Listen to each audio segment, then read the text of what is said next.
Halo semuanya, aku Rian. Ini merupakan video pertamaku. Jadi di video pertamaku ini aku ingin menantang diriku sendiri dengan melakukan dua hal. Yaitu yang pertama, aku ingin membuktikan kalau yang namanya kuantitas melahirkan kualitas itu ada. Jadi aku ingin meningkatkan kualitasku di bagian berbicara, karena jujur cara aku berbicara lumayan berantakan.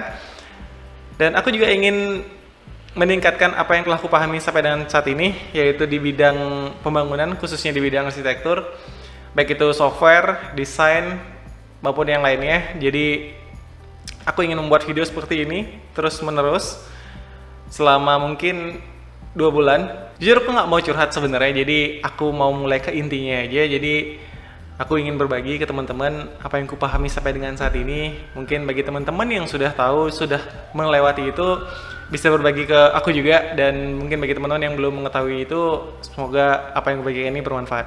Aku ingin sharing ke teman-teman untuk khususnya di software arsitektur, yaitu di AutoCAD dan SketchUp. Aku ada beberapa buat template juga.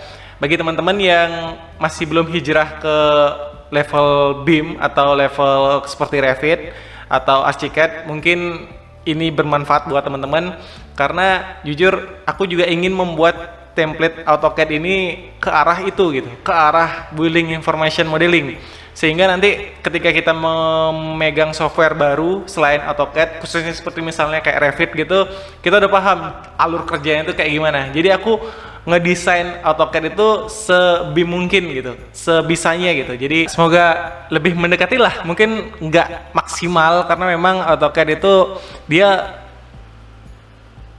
luas banget ya, karena nggak cuma arsitektur aja, dia bisa pakai mekanikal, jadi lebih luas lah. Beda kalau misalnya kayak ArchiCAD yang udah dibentuk sedemikian rupa sebagai program Building Information Modeling yang memang itu memang untuk pembangunan, bukan ke kayak mesin dan lain sebagainya. Oke, kita mulai aja. Jadi sebelum itu, bagi teman-teman yang merasa tertarik dengan template ini, bisa kunjungi link di bawah ini. Dan bagi teman-teman yang belum memahami apa itu AutoCAD, bisa juga kunjungi link di bawah ini. Jadi aku menyediakan 2 produk yang bisa teman-teman nikmati juga.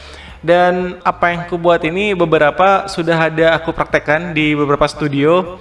Jadi untuk teman-teman studio juga yang masih belum mengerti atau masih belum paham, bisa tanyakan juga lewat ini. Jadi aku pengen biar semuanya jadi lebih jelas, lebih paham juga. Kita sama-sama belajar juga, dan siapa tahu ini bisa menjadi solusi buat kita semua untuk menggunakan AutoCAD dengan lebih maksimal. Jadi bukan lebih baik, karena jujur masih ada yang lebih baik dari aku juga, dan masih banyak yang lebih paham juga dari aku, dan aku juga masih belajar untuk ini. Kita sama-sama belajar. Jadi aku ingin memperkenalkan template AutoCAD-ku ini, yang dimana template ini merupakan kumpulan dari berbagai macam sumber-sumber yang aku dapatkan di YouTube juga ada, di Facebook juga ada. Jadi aku kumpulkan semuanya, dimana yang paling besar itu aku ngambilnya di USNCS, dimana ada standar CAD, National CAD Standard itu di United States, yang dia pun memiliki sendiri standarnya gitu. Jadi mungkin aku akan buat konten lebih jelas untuk ini di video berikutnya. Aku akan bahas di sini. Aku akan bahas di sini mengenai pengenalan templateku aja. Jadi secara dasar ini semua aku ambil dari berbagai macam sumber, dan semoga ini membantu. Oke, kita kembali ke layar. Oke, di sini aku menggunakan AutoCAD 2023. Yang dimana ini merupakan tampilan awalnya saat aku membuka programnya itu. Jadi untuk membuka templateku itu, biasanya aku menggunakan file DST yang udah aku buat, yaitu berupa file sheetset. Jika aku klik ini, dia akan keluar sheetset manajernya. Nah, ini merupakan sheetset manager. Ketika aku klik, di sini ada beberapa project yang bisa kalian taruh di sini semuanya. Tapi di sini cuma ada Rian Dana Studio and Partners yang udah aku buat, dan ini merupakan file DST-nya. Nah, ketika aku buka, dia sudah ada beberapa disiplin ilmu, ada general, ada plan, ada elevation, dan lain sebagainya. Ini juga aku ambil di USNCS yang aku bilang tadi, di 0.40 untuk versinya. Jadi aku mengambil itu, adopsi itu, dan aku bawa ke template AutoCAD. Mungkin di Revit juga ada ya, tapi lebih kompleks dia, dan aku buat dia lebih mengkhusus, jadi agar mudah dapat dimengerti. Nah, di sini aku akan buka satu file, yaitu di bagian plan. Mungkin aku akan menjelaskan dulu caraku menggambar di sini, bagaimana sistem kerjanya. Pertama-tama di sini untuk layer sendiri, aku menggunakan beberapa bidang ilmu, yaitu di bagian layer. Ini juga dijelaskan di bagian buku itu, di bagian USNCS, US National CAD Standard. Dia menjelaskan bahwa layer itu memiliki beberapa disiplin. Dan di sini juga ada beberapa disiplin, ada architectural plumbing, ada architectural landscape, gitu juga ada structure. Nah, di sini aku udah membuat project berupa denah dan sudah aku hide dulu. Jadi untuk memperjelas jalan kerja desainku seperti apa. Jadi untuk pertama-tama aku membuka file tadi Sheetset Manager. Yang kedua aku membuka salah satu ini filenya ini satu file itu satu gambar. Jadi gambar lantai 1 itu satu file CAD, gambar lantai 2 itu satu file CAD. Bisa juga satu file CAD itu ada berapa macam gambar. Aku lebih fokus ke satu dulu ya. Jadi ini first floor plan. Dan ini merupakan tampilan awalnya, itu langsung ke bagian layout. Jadi di sini menggunakan layout dan langsung ada copy-nya juga. Copy-nya ini dia merupakan xref dari file yang lainnya. Dan ini ada model juga. Oke, pertama-tama aku itu menggambar dengan cara yaitu menampilkan tabelnya. Aku menampilkan tabel untuk menentukan ruangannya apa saja. Jadi aku bagi menjadi 3, ada public area, ada semi public area, dan juga private area. Di sini ada beberapa macam fasilitas yang ada di dalam ruangan tersebut. Dan ini ada areanya dan ada unitnya. Untuk area sendiri aku tidak ketik manual, tapi aku langsung mengambilnya di gambar as. Oke, kita tampilkan saja gambar asnya melalui layar di A area. Oke, nah ini merupakan gambar as dari bangunan tersebut. Jadi ukuran bangunan ini sekitar 8 kali 13 meter. Jadi satu area lebih dikit lah, 104. Dan ini ngeling dengan ukuran di sini. Sebagai contoh misalnya, mungkin aku tampilkan dulu identifikasi areanya ya, jadi kelihatan nama-nama ruangannya. Oke, sebentar. Aku buka di bagian identifikasi ruangan. Oke, nah sebagai contohnya misalnya ini ada carport ya, misalnya carport area. Di sini kita bisa lihat untuk carport area, carport itu 18 meter persegi. Coba aku rubah dia, mungkin aku tarik dia ke dalam.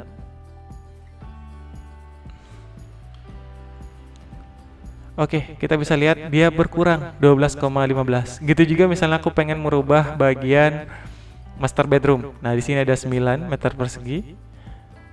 Mungkin di bagian masternya ini aku rubah, aku misalnya maunya diperbesar. Oke. Dan dia akan berubah 12,3. Jadi seperti itu.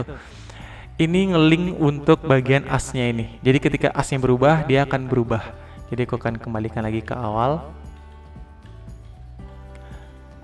Oke, setelah aku menampilkan as, setelah aku membuat gambar as, ini aku hide dulu ya, mungkin. Setelah aku menampilkan gambar as, itu aku langsung ke tahap bagian penataan ruangan, yaitu berupa dinding dan kolom. Jadi aku menggambar kolom, setelah itu aku menggambar dinding. Oke, di sini aku menggambar menggunakan palette tools. Jadi ada palette tools yang sudah aku desain juga dan sudah aku sediakan beberapa dynamic block yang bisa kita gunakan secara mudah dan gampang. Contohnya seperti ini. Misalnya aku delete dinding di bagian ini ya. Aku delete dinding di bagian ini. Setelah itu aku tambahkan dinding baru. Aku taruh di sini. Mungkin untuk garis asnya aku hide saja biar tidak terlalu mengganggu. Oke, jadi ini merupakan dinding dynamic block yang aku ambil tadi dari tool palette. Ini pun juga bisa kita lakukan dengan cara menariknya sampai di sini atau dengan cara mengetiknya. Misal tadi 500 ya. 500 mm. Jadi misalnya aku tinggal rubah aja 2850 dan dia langsung ke sana. Ini aku ambil contoh dari Revit juga bisa seperti ini, tinggal kita ketik dia langsung, tapi dia ada edit type dan juga ada search-nya juga ada yang berbeda. Jadi di sini semua berbeda ya, nggak ada yang sama. Kita misalnya mau ngerubah ini kita harus klik dulu baru kita ganti tipe wallnya.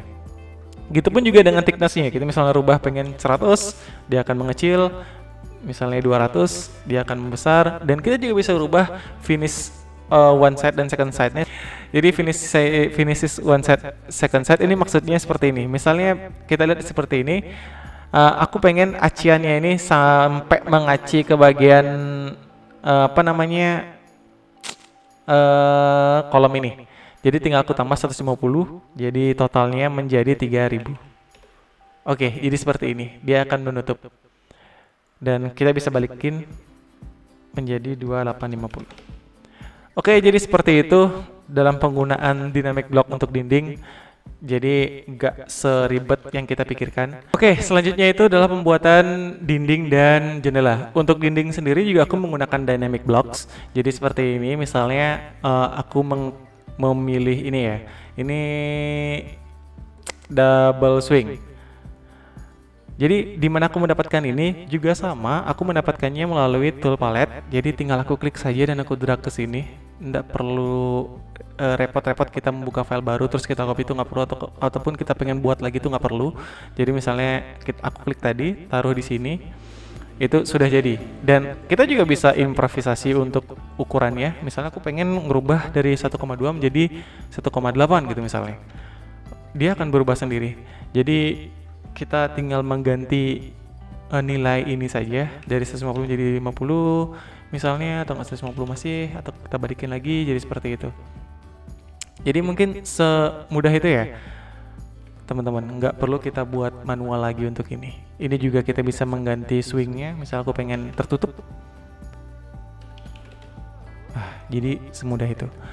Dan ini pun juga untuk pintu ini aku juga bisa langsung merubahnya. Kalau misalnya kita pengen dia berupa detail ya, aku bisa merubahnya menjadi elevation, dan aku juga bisa merubahnya menjadi section. Jadi kita nggak perlu lagi berpikir untuk menggunakannya hanya satu kali, hanya denah saja, enggak. Tapi bisa juga menjadi section dan plan, elevation. Oke, jadi itu setelah aku menggambar pintu, aku menggambar lantainya, floornya. Jadi bisa kita lihat ada floor di sini. Nah, untuk floor sendiri pun aku masih manual di sini ya, jadi nggak pakai tool palette. Jadi nanti teman-teman kalau misalnya ada ide mau buat dynamic block seperti apa, bisa kasih tahu aku. Dynamic block itu seperti tadi itu ya. Dynamic block itu seperti ini, kita bisa tarik sesuka kita tanpa merubah ukuran aslinya. Ukuran asli contohnya seperti ukuran kusennya atau ukuran panelnya. Jadi seperti itu. Oke, lanjut. Setelah lantai, mungkin aku setelah lantai aku menggambar hardscape-nya. Setelah itu ada softscape-nya juga untuk di bagian arsiran pada bagian luarnya itu. Setelah itu aku menggambar interiornya. Oke, untuk penggambaran interior sendiri pun juga aku menggunakan tool palette. Di sini aku ada disiplin ilmu interior dan sudah ada beberapa gambar yang aku input, sudah aku buat juga. Jadi aku juga ingin memberi sebuah hukuman kepada diriku nanti kalau misalnya aku nggak membuat konten 4 kali seminggu. Jika aku miss 1 hari atau 2 hari, aku akan memberikan ini gratis buat kalian. Nanti aku akan taruh di link deskripsi. Mungkin untuk 1 hari aku akan belikan 1 dynamic block interior dan juga yang lainnya. Dan selanjutnya setelah aku membuat interior untuk furniture, selanjutnya aku akan membuat interior untuk sanitary. Nah, untuk sanitary pun juga ini merupakan dynamic block. Jadi misalnya seperti ini, aku bisa merubahnya untuk layernya juga, dan aku juga bisa merubah dia menjadi elevation seperti ini. Jadi satu dynamic block itu bisa menjadi banyak. Aku menggunakan visibility di bagian parameternya, dan aku menggunakan beberapa furniture juga untuk aku rubah, untuk dapat dirubah maksudku menjadi elevation. Jadi seperti itu. Oke, setelah semua gambar selesai dan semua gambar fisik, ini kan merupakan gambar fisik ya, jadi nggak ada keterangan dan lain sebagainya itu. Ini sebenarnya gampang, kita bisa bawa ini ke file yang lainnya menggunakan Xref. Jadi tanpa takut ukuran atau elevation atau anotasinya itu ikut gitu.